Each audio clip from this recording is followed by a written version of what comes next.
Finally, we have something good to talk about with this Cleveland Cavaliers team, and I think they finally found the answer to the problem they have been facing over the last month, and this team is starting to become fun to watch again. The answer was pretty obvious to me since day one, so it took them long enough to figure it out, but hey, I can't complain because they are one of the best teams in the league record-wise, but it definitely hasn't been pretty.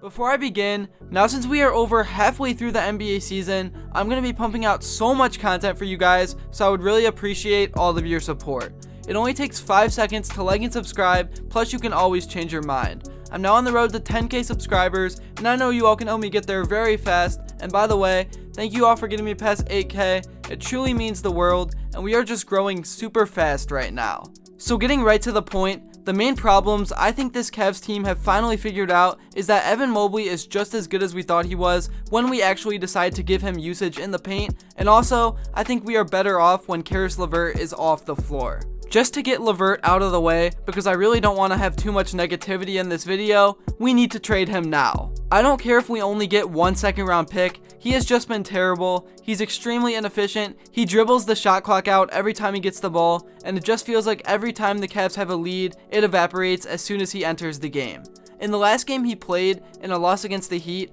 I'm not even kidding you, at one point he had a negative 28 plus minus, and the Cavs only lost the game by 3 points. That's just absolutely unacceptable, and also, Cedi Osman has been playing a lot better as of late, so I think it's time to put him in the rotation. Anyways, now to talk about Evan Mobley. He's been so dominant over the last few weeks for this team, and even though he still has a super small body, he is just so quick and explosive to the rim that even the best defenders in the league can't stop him, and I can't imagine what it will be like when he has a few more years of deadlifting under his belt. I've always felt that Mobley and Allen both just play too soft, but over the last few weeks, I've noticed they've been getting a lot more aggressive than usual, and they aren't getting moved around in the paint as much as they used to. I really do hope that Dillon Brooks' fight is the spark that this team needed to go on another winning streak. Moving on, now I want to talk about the guards and Garland, Donovan Mitchell, Isaac Okoro, and Ricky Rubio because they have really stepped up big time to help this team win over the last week, and even though Mitchell's been cold, I still think he's injured, and he does things to help this team win outside of scoring.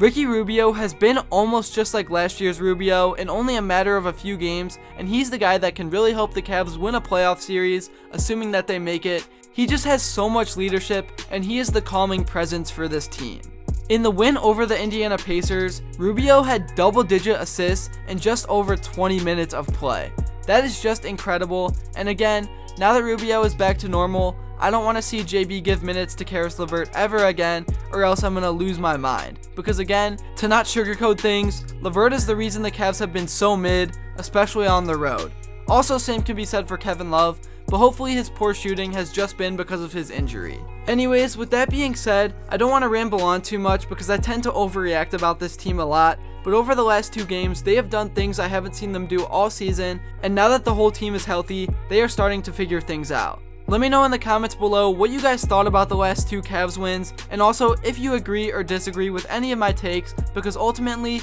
I want this to be a debate between you guys. Anyways, I'm going to continue to pump out as much content as possible, so I would really appreciate it if you would join me for the ride. Anyways, thank you all for watching, and until next time, I'll see you all later.